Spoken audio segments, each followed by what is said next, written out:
ஓம் சாந்தி. குரூப்பில் உள்ள அத்தனை மகானாத்மாக்களுக்கும் எதிர்காலத்தில் வரக்கூடிய அந்த சம்பூர்ண ராஜ்யத்தில் தேவதையாக வலம் வரக்கூடிய, அதுவும் 1 வருஷம் இல்லை, 2 வருஷம் கிடையாது, 2500 வருஷம் ஹெல்த் வெல்த் ஹாப்பினஸ், அந்த சுக, அதாவது ஏகபோகத்தை நாம் வாழ்க்கை வாழப்போகின்றோம். ஸோ எவ்வளோ ஒரு அழகான ஒரு குஷி. ஸோ அந்த வகையில் நாம் எல்லோருமே பாக்கியவான் ஆத்மாக்கள் தான் அடித்து சொல்லலாம். பாபா எப்படி நமக்கு நம்பிக்கை ஊட்டுகின்றார் முரளியில் சொல்லி, அந்த ஞான அமிர்தம் சொல்லும் பொழுதெல்லாம் நமக்கு அப்படியே சொரூபத்தில் அப்படி நிலைக்க வேண்டும். அந்த நிலையை கொண்டு வர சொல்கின்றார் பாபா. அந்த சம்பன்ன, அந்த முழுமையான தன்மை கொண்டு வர வேண்டும்.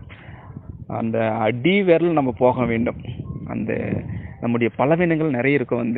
தைரியமற்றமாக இருக்கின்றோம், பயமற்ற வாழ்க்கையை வாழ்ந்து கொண்டிருக்கின்றோம். இந்த கலியுகத்தில் இருந்தாலும் நம்ம சங்கமுகத்தில் இருக்கின்றோம். புத்தியின் மூலமாக இரட்டை பிறவி நம்ம எடுத்து விட்டோம். இறந்து உயிர் வாழ்கின்றோம். என்னுடைய முரளியினுடைய சாராம்சம், இறந்து உயிர் வாழ்கின்றோம். புத்தியின் மூலமாக இருக்கிறோம், ஆனால் இல்லாமல் இருக்கின்றோம். உயிரோடன் மர்ஜீவ வாழ்க்கை வாழ்ந்து கொண்டிருக்கின்றோம். இன்றைய முரளியில் அழகாக பாபா சொல்லிவிட்டார். ஸோ அதனால் அந்த இறந்தும் உயிர் வாழ்கின்றோம் அந்த நிலையை தான் வாழ வேண்டும். இது என்னுடைய வாட்ஸ்அப் குரூப்பு, இது என்னுடைய ஃபேஸ்புக் குரூப்பு, இது என்னுடைய வீடு, இது என்னுடைய உலகம், அப்படி என்றெல்லாம் இல்லாமல், நான் அவதரித்துள்ள ஆத்மா, இந்த பூமிக்கு விருந்தாளியாக வந்திருக்கின்றேன், அப்படி என்ற ஒரு நினைவு எப்பொழுதுமே இருக்க வேண்டும். அதை கொண்டு வர வேண்டும். அது கொண்டு வந்தால்தான் இந்த சங்கமுகத்தில் நம்ம வெற்றி பெற முடியும், வெற்றி மணி மாலையாக வர முடியும். ஸோ இது போல் பாபா இன்னைக்கு முரளியில் எல்லா விஷயம் சொல்லிட்டார். என்னை ஓ கடவுளே, ஓ ஈஸ்வரா, எந்த ஒரு விஷயமே என்னை கூப்பிடவே வேண்டார். ஜஸ்ட் மனிதன் மூலமாக என்னை நினைத்தால் போதும். சிம்பிள். எந்த ஒரு பைசா இல்லாமல் நமக்கு சொர்க்கத்தினுடைய அரசாட்சியை கொடுக்க போகின்றால் என்றால் நமக்கு எவ்வளவு நமக்கு லாபம் கிடைக்கின்றது. எந்த ஒரு பைசாவும் இல்லாமல் நம்ம அப்படியே அந்த 2500 வருஷம், ஸோ அதை நினச்சி நம்ம குஷியாக இருக்கணும். ஒவ்வொரு செகண்டுமே இந்த உலகம் ஒன்றுத்துக்கும் வேலைக்கு ஆகாது அப்படி என்று நம்ம தினம் தினம் நினைத்துக்கொண்டு இந்த சங்கமுகத்தில் நம்ம வெற்றி பெற வேண்டும், பாபாவுடைய சக்திகளை வாங்கி. அதனால் பாபா கொடுக்கக்கூடிய முரளியும் சரி, அமிர்த வேலையும் சரி, எப்பொழுதுமே நம்ம அந்த சம்பன்ன சொரூபத்தை கொண்டு வர வேண்டும். அந்த ஆதி அனாதி சொரூபத்தை கொண்டு வர வேண்டாம். அந்த பூஜ்ய சொரூபம் இப்போ கடந்த ஒரு 6-7 மாதமாக அந்த பூஜ்ய சொரூபம், அந்த சன்ஸ்காரத்தை எமர்ஜ் பண்ணிட்டே இருக்கிறார் பாபா. அந்த பழைய சன்ஸ்காரத்தை கொண்டு வாங்க. பழைய சன்ஸ்காரம் மீன்ஸ் ஆதி சன்ஸ்காரம், அனாதி சன்ஸ்காரம். நாம் எல்லாம் பிரதர்ஹுட், நாம் எல்லாம் ஒரே குடும்பத்தை சார்ந்தவர்கள். தன்னுடைய சொந்த வீட்டை விட்டு இப்போ கீழே இறங்கி வந்திருக்கின்றோம் இந்த பூமியில் நடிக்கிறதுக்காக. அந்த ஞாபகத்தை படுத்தி கொண்டிருக்கின்றார் பாபா. ஸோ இது மாதிரி நிறைய விஷயம் சொல்லியிருக்கின்றார். தன்னுடைய ஆதி அனாதி சன்ஸ்காரத்தை எமர்ஜ் செய்து தன்னுடைய பிராப்தி முன்னாடி வைத்து அதை பார்த்து நம்ம ரசிக்க வேண்டும். அப்படி நம்ம பார்த்து ரசிக்கும் பொழுது எல்லா ஆத்மாக்கள் நம்முடைய பக்கம் கவர்ச்சி இழுத்து விடலாம்.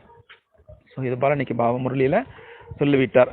பாபா சிவபாபா எப்பொழுதுமே 3 ரூபத்தில் இருப்பார் இந்த சங்கமுகத்தில். அதாவது தந்தையாகவும், அதாவது சாதாரண தந்தை கிடையாது, எல்லைக்கு அப்பாற்பட்ட தந்தை, பரம தந்தை, பரம ஆசிரியர், பரம சத்குரு. இந்த 3 ரூபத்திலையும் இப்பொழுது சங்கமுகத்தில் அவரை பார்க்க முடியுதோ. அது ஞான சுரூபமாக தான் பார்க்க முடியும் பாபாவை.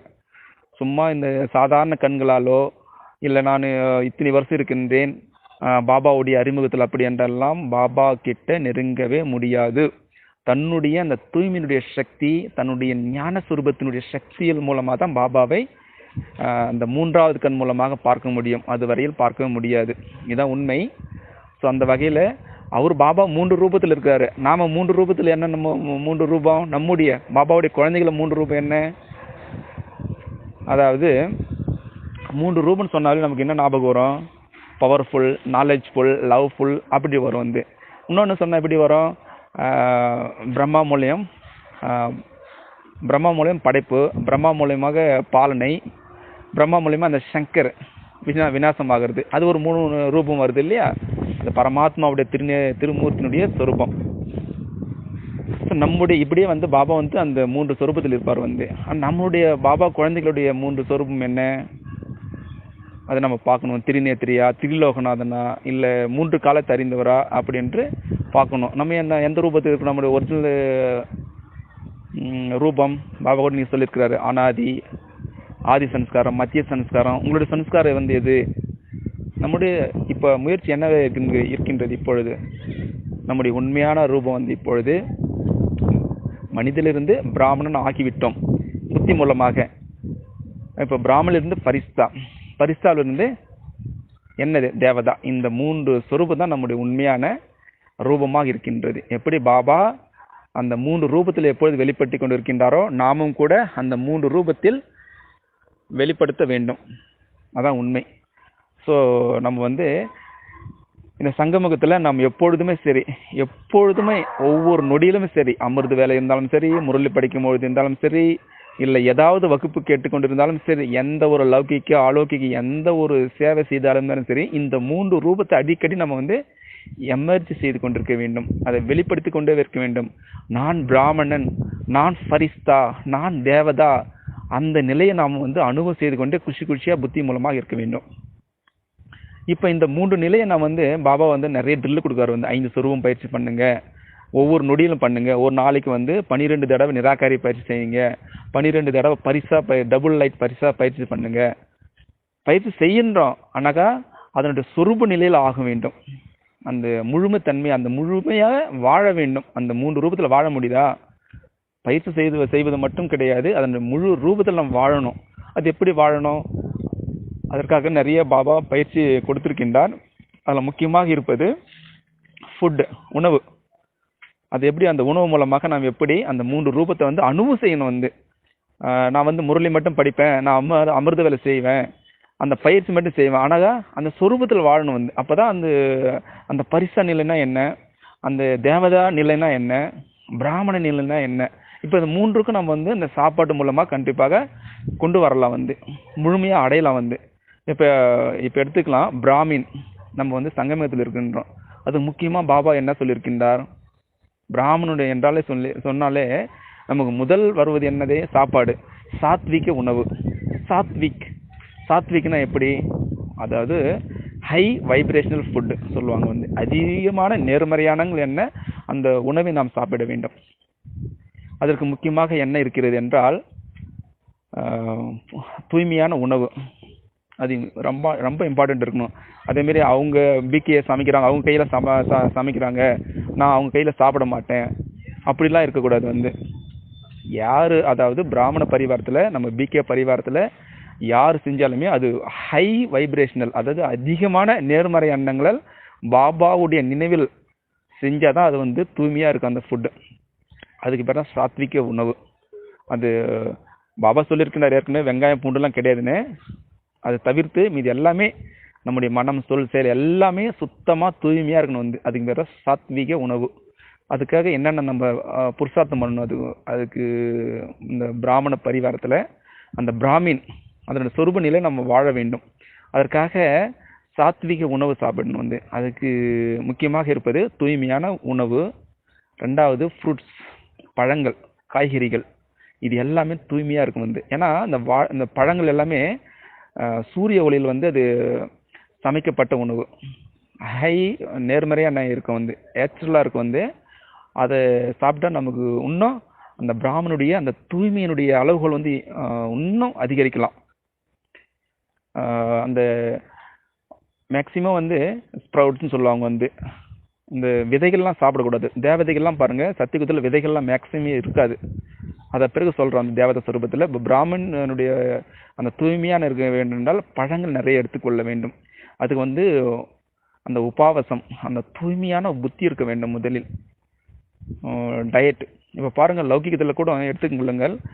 ஏதாவது ஒரு சினிமா படமாக இருக்கட்டும், நிறைய ஆர்டிக்கல், அதாவது புக்கு எழுதுகிறாங்க இல்லையா, அவங்களாம் வந்து பல மாதங்கள் வந்து உபவாசம் இருப்பாங்க, வந்து விரதம் இருப்பார்கள். அப்படி விரதம் இருக்கும் பொழுது அவங்களுக்கு நிறைய அந்த சாப்பாடு நிறைய சாப்பிட்டாலுமே வந்து நிறைய எனர்ஜி, டைஜஷன், அதாவது ஜீரணமாகறதுக்கு நிறைய சக்திகள் தேவைப்படும் அந்த சாப்பாடு ஜீரணிக்கிறதுக்கு. அதனால் நிறைய அதுக்கே டைம் கொடுப்பாங்க நிறைய.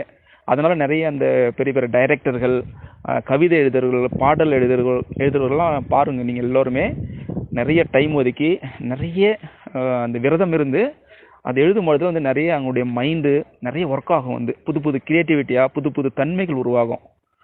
அந்த நிலை கொண்டு வர வேண்டும். காரணம், இந்த விரதம் இருக்கும் பொழுது இந்த அன்னம் அதெல்லாம் நிறைய அதுக்கு தூய்மையாக இருந்து நம்ம சாப்பிட்டு பாருங்கள். அதுவும் சாத்விக ஃபுட்டு. இது போல் அந்த சாப்பாடு வந்து 4 நிலைகளாக நாம் பார்த்து கொள்ள வேண்டும். நிறைய இந்த சலாட், ஃப்ரூட் சலாட்ஸு, காய்கறிகள், இது போலலாம் சாத்விக அந்த பியூர் ஃபுட்டை நம்ம சாப்பிட வேண்டும் இந்த பிராமணுடைய லைஃப்பில். அப்படி சாப்பிடும்பொழுது நம்முடைய மனம், புத்தி, சன்ஸ்கர் எல்லாமே அந்த தேவதாருடைய நிலையை இங்கே அனுபவிக்க வேண்டும். இது போல் நம்ம பிராமண் பரிவாரத்தில் வந்து நிறைய இதுமாரி நிறைய இந்த உணவுக்காக நிறைய பக்தியில் கூட இருக்கும். அந்த பிரம்ம போஜனை சாப்பிட்றதுக்காக அந்த சாப்பிட்ட தட்டில் கூட நிறைய தண்ணி ஊற்றி கழுவி சாப்பிடுவாங்கன்னு சொல்லுவார்கள். ஏன்னாக்கா இறைவனுடைய நினைவில் சமைக்கப்பட்டது உணவு. அதனால் அந்த பிராமணுடைய நிலை வந்து நிறைய அந்த தூய்மை எல்லாமே மேக்சிமம் அந்த விதைகள்லாம் சாப்பிடக்கூடாது, வந்து மேக்ஸிமம் அவாய்ட் பண்ணணும். அப்படி அவாய்ட் பண்ணிவிட்டு நம்ம அந்த விரதம் எடுத்து பாருங்கள், கண்டிப்பாக அந்த சங்கமுகத்தினுடைய பிராமணுடைய நிலை நம்ம அனுபவம் செய்யலாம். அந்த சாப்பாடு வந்து வெரி இம்பார்ட்டண்ட். அப்போ இது அந்த வாழும்பொழுது அந்த உண்மைத்தன்மை கொண்டு வரலாம் அந்த பிராமண் பரிவாரத்தில். இது வந்து பிராமணுடைய நிலை. எல்லாமே தூய்மையாக இருக்கணும். வந்து அவங்க சமைக்கிறாங்க, இவங்க சமைக்கலாம் அப்படிலாம் பார்க்காத, நம்முடைய அந்த தபஸ்யா அதுக்கு வந்து அந்த நிலையை அனுபவம் செய்ய வேண்டும் முதலில். அது காரணம் இந்த உணவு எல்லாமே முக்கியமாக இருக்கின்றது. சாத்விக உணவு டைட். நமக்கு எவ்வளோக்கு எவ்வளோ நம்ம உபவாசம் இருக்கின்றோமோ அவ்வளோக்கு அவ்வளோ நம்ம அருகில் இருக்கும் பாபாவின் கூடவே. நான் நிறைய சாப்பாட்டுக்கு நிறைய சமைக்கிறது, அது எண்ணெயை ஊற்றி நிறைய அந்த பூரி, நிறைய சப்பாத்தி, அது இது சாப்பிட்டா நம்ம டைஜஷன் ப்ராப்ளம் வரும் நிறைய நம்ம உடம்புக்கு. பிராமண் பரிவாரத்திற்கு எப்படி தேவதைகள் நம்ம கேள்விப்பட்டிருப்போம், அங்கே நிறைய பூக்கள், பழங்கள், அதே போல் தான் சாப்பிடுவாங்க தேவதைகள். பியூர் அங்கே வந்து டயட்டாக இருப்பாங்க. அதை கொண்டு வரணும் இங்கே சங்கமுகத்தில். நிறைய ஆயில் இருக்குது, நிறைய எல்லா விதவிதமான சாப்பிட்டா எப்படி ஆகுறது, அதுக்கே நேரம் கொடுக்க வேண்டும். ஹாஸ்பிட்டலில் போக வேண்டியது, டிசீஸ் வரும் நிறைய. ஸோ இது போல் நிறைய அவாய்ட் பண்ணாது அது எல்லாமே. ரெண்டாவது பரிசா என்றாலே எந்த ஒரு அபோக்தா எதுவுமே அனுபவிக்காதவன்னு சொல்லுவாங்க.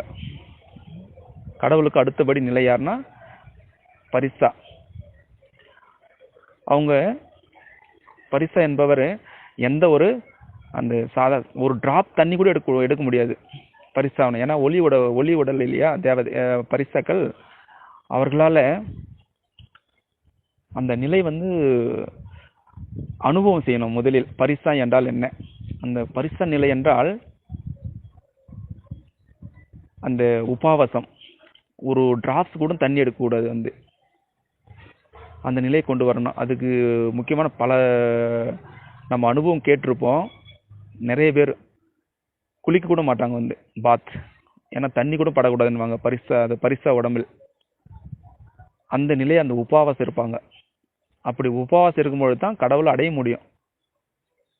ஒரு டிராப் தண்ணி கூட அதுமாரி நம்ம ப்ராக்டிஸ் பண்ணி பார்க்கணும். அது எல்லாமே நம்ம அட்லீஸ்ட் ஒரு மாதத்திற்காவது நம்ம அந்த உபவாசம் இருந்து பார்க்க வேண்டும். அது அந்த உபவாசம் இருக்கும் பொழுது கண்டிப்பாக அந்த பரமாத்மாவுடைய அனுபவம் செய்யலாம். அந்த நிர்ஜல்னு சொல்லுவாங்க, அந்த நிலையை நம்ம கொண்டு வரணும். அது உபவாசம், விரதம். பக்திகளோட சொல்லுவாங்க, நிறைய ஒரு பெரிய பூஜை நடக்குன்னா அங்கே நிறைய சாப்பிடுவாங்க. அடுத்த நிமிஷம் வந்து ப்ராப்ளம் வரும். அப்போ வந்தால் என்ன ஆகும்? நீ சாப்பிடக்கூடாதுன்னு சொல்லுவாங்க, நீ சாப்பிடக்கூடாது அப்படின்னு தண்டனை சொல்லுவாங்க. அதனால் வந்து உபவாசம் இருங்க, விரதம் இருங்க. அப்போ தான் வந்து அதனுடைய மனதினுடைய வேலை செய்யும். இப்படிலாம் பக்தியில் ஒரு கட்டுப்பாடு இருக்குது, வந்து விரதம் இருக்கிறதுக்காகவே. காரணம் உபவாசம் இருக்கணும். அப்படி இருந்தால் தான் வந்து இந்த ஞான மார்க்கத்தில் கண்டிப்பாக அந்த பரிசு அனுபவம் செய்ய முடியும். நான் சாப்பிடு சமைக்கிறது இதுக்கே முக்கியத்துவம் கொடுத்தா அப்போ எப்போ தான் நம்ம கடவுளை அடைய முடியும், எப்போ தான் நம்ம தபஸ்யா செய்ய முடியும், எப்போ தான் அந்த அனுபவம் பண்ண முடியும். அதனால் இந்த சாப்பாட்டு விஷயம், அந்த பரிசு நிலைன்னு அனுபவம் செய்ய பார்க்க வேண்டும். அது பரமாத்மா கூட அனுபவம் செய்ய முடியுதா? அது போல் கூட நிறைய சொல்லியிருக்காங்க. நம்முடைய உடம்பில் கூட நான் நிறைய டீப்பாக போகலை. நம்ம உடம்புல நிறைய செல்கள் இருக்குது உடம்புல. அந்த செல்கள் அழிந்து விட்டாலுமே, செத்து போனாலுமே, நம்ம உபவாசம் அந்த விரதம் இருக்கும் பொழுது திரும்பி உயிர் பெற்று வரும், ட்ரிக்கர் ஆகும் வந்து செல்கள். அது ரொம்ப இம்பார்ட்டண்ட்டான விஷயம். அந்த உபவாசம் இருக்கிறதுனால ஒரு பெரிய நன்மை இருக்குது. பாபா அதுக்கு தான் வந்து நிறைய சாப்பிடக்கூடாது, அளவாக சாப்பிடுங்க, முக்கியத்துவம் கொடுங்க, பட் ஆனாக்கா நிறைய அதுக்கு போகாதீங்க அப்படின்னு சொல்லுவார். வந்து நிர்ஜல், அந்த நம்ம அட்லீஸ்ட் ஒரு வாரத்துக்காவது ஒரு முறையாவது அந்த விரதம் இருந்து பார்க்கணும். நம்மளால் அப்போ பரமாத்மாவை அனுபவம் செய்ய முடியுதா? ஒரு நாள் முழுவதும் தண்ணி குடிக்காத நம்ம பரமாத்மா நினைக்க முடியுதா? அதெல்லாம் நிறைய தாதிமார்கள்லாம் ப்ராக்டிஸ் செய்திருக்காங்க. குறிப்பாக எனக்கு தெரிஞ்சு இருதய புஷ்பாலாம் நிறைய இந்த ப்ராக்டிஸை 15 நாள் நிறைய தண்ணி குடிக்காத நிறைய ப்ராக்டிஸ் பண்ணியிருக்காங்க. அதெல்லாம் புக்கில் நான் படிச்சிருக்கேன். ஸோ இது போல் வந்து அந்த பரிசா நிலையை டபுள் லைட் பரிசா, எந்த ஒரு தண்ணியை குடிக்காத அந்த பரமாத்மாவுடைய நினைவில் நம்ம அந்த முழுமை நிலையை அடைந்து பார்க்க வேண்டும். ஒரு ஆத்தர் கூட எழுதியிருப்பாங்க, 100 வருஷத்துக்கு முன்னாடி கூட ஒரு ஆத்தர் சொல்லியிருக்காங்க. வந்து இது போல் என்னென்னா, அந்த டயட் ஃபுட்டு பரிசா, அது எப்படின்னா அந்த ஃப்ரூட்ஸு அப்படி சாப்பிடும் பொழுது அந்த பிரம்மச்சரியத்தை கூட குறைக்கும். வந்து எனக்கு எனர்ஜி நிறைய வேஸ்ட் ஆகுது, நிறைய சாப்பிட்டா எனர்ஜி அதுக்கே நம்ம எனர்ஜி கொடுக்க வேண்டியது டைஜஸ்ட் ஆகிறதுக்காக. அதனால் அந்த உபவாசம் இருந்து கண்டிப்பாக பரமாத்மாவை நம்ம அனுபவம் செய்யலாம். அதே போல் வந்து இப்போ தேவதா அந்த ரூபத்தை நம்ம அனுபவம் செய்ய வேண்டும். எப்படி என்றால், இப்போ பாருங்கள், நம்ம கலியுகத்தில் ஒரு நம்ம வெஜிடபிள் நம்ம தட்டுக்கு வருது, சமைக்கிற வரைக்கும் வருது. அப்படி வரத்துக்கு எவ்வளோ ஆர்டர் பண்ணியிருப்பாங்க. அதுக்கு விதையை போடணும், அதுக்கு வளர்க்கணும், அதுக்கு அது 10 வகையான காரணம் இருக்குது. ஒரு விதையை வெளியே வருதுன்னா, விளைஞ்சி வெளியே வரத்துக்குன்னா 10 விதமான காரணங்கள் இருக்கிறது. அப்படி தான் நம்ம தட்டில் வந்து சாப்பாடு வருது. ஸோ அதுக்காக எவ்வளோ ஆர்டர் பண்ணுறாங்க. நீங்கள் பாரு, எக்ஸாம்பிள் தேவதை, அதாவது சத்தியுகத்தில் கிருஷ்ணர் வந்து ஏர் ஓட்டி அது பயிர் போட்டு அது விளைச்சி அந்த தேவதா, அதாவது லக்ஷ்மி போயிட்டு, அதாவது ராதை போயிட்டு மதிய சாப்பாடு டிஃபனில் கொடுத்தா எப்படி ஆகும்? எப்படி நல்லா இருக்குமா? அது எவ்வளோ வேர்வை, எவ்வளோ சிந்திருக்கு, இதெல்லாம் நடக்குமா? கண்டிப்பாக அப்படிலாம் கிடையாதாங்களா? துக்குன்றது ஒரு விஷயமே இருக்காது. அங்கே வந்து நிறைய பழங்கள், பூக்கள், அப்படிதான் இருக்கும் அந்த உணவு வகைகள்லாம். அங்கே எல்லாமே சம்பூர்ணமாக இருக்கு. அங்கே எல்லாமே அந்த உணவு வகைகள் எல்லாமே நிறைய அந்த விதைகள், அது சம்மந்தப்பட்ட விஷயங்கள் எதுவுமே இருக்காது. ஸோ இது போல் அந்த தேவதா நிலையை நம்ம அனுபவம் செய்யணும். நிறைய ஃப்ரூட்ஸு, அந்த டயட்டு. அதனால தான் இதில் சொல்லுவாங்க, சத்தியுகத்தில் நிறைய, அதாவது 150 வருஷம் வரை வாழ்வார்கள், 125 வருஷம் திரேதாயுகத்தில் வாழ்வார்கள். காரணம், அவங்களுடைய உணவு வகைகள் வந்து அவங்களுடைய லைஃப் ஸ்டைல் வந்து மாறும், அவங்களுடைய ஆயுள் வந்து அதிகரிக்குன்னு சொல்லுவாங்க. அதுதான் நம்ம பிராமண பரிவாரத்தில் கொண்டு வரணும், அந்த தேவதா சம்ஸ்காரத்தை இங்கே கொண்டு வரணும். ஏன்னா நம்ம நிறைய பாபா சொல்லியிருப்பார் முரளியில், அங்கே வந்து வெறும் ஃப்ரூட்ஸ் சாப்பிடும்போது அங்கே எனர்ஜி தேவைப்படாது நம்ம உடம்புக்கு. அதை எவ்வளோக்கு எவ்வளோ நம்ம எனர்ஜி நம்ம கன்சியூம் பண்ணுறோம் உடம்புக்கு, அப்போ வந்து ஆயில் வந்து குறையும்.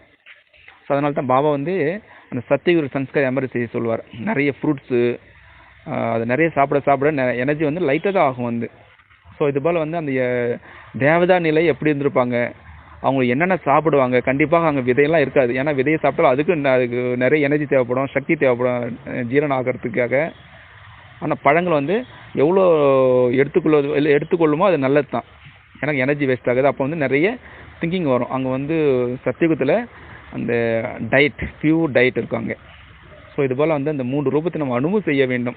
தேவதைகள் எப்பொழுதுமே டயட் கண்ட்ரோல் இருப்பாங்க. அப்படி இருக்கும்போது 150 வருஷம் 125 வருஷம் அவங்க வாழ்வார்கள். அதே போல் பரிசா நிலையை வாழும்பொழுது எந்த ஒரு தண்ணி கூட குடிக்காத நம்ம அந்த விரதம் இருக்கணும். அந்த நிலையை கொண்டு வந்து பாபாவுடைய அனுபவம் செய்ய வேண்டும் அந்த தபஸ்யா ரூபத்தில். அதே மாதிரி பிராமண பரிவாரத்தில் அந்த சாத்விக உணவு வந்து நம்ம எடுத்துக்கொள்ள வேண்டும். இப்படியாக அந்த 3 ரூபத்தையும் இந்த உணவு வகைகள் கட்டுப்படுத்துகிறது. அந்த உணவு வகைகள் பயன்படுத்தி தேவதைகள் என்ன சாப்பிடுவார்கள் அப்படின்னு நம்ம வந்து ட்ரிகர் ஆகணும் நம்முடைய மைண்டு. இது போல் நம்ம செய்து அந்த 3 ரூபத்தை நான் அனுபவம் செய்யும் பொழுது தான் பரமாத்மா நம்ம கிட்ட நெருங்க முடியும், அவருக்கு சமமாக முடியும், சம்பூர்ணமாக முடியும். சரிதானே? அச்சா, ஓம் சாந்தி. எல்லோருக்கும் இனி இரு வணக்கம். மீண்டும் நாளை காலை சம்பூர்ண ராஜ்யத்தில் சந்திக்கலாம் பரிசாவாக. சரிதானே? அச்சா, ஓம் சாந்தி.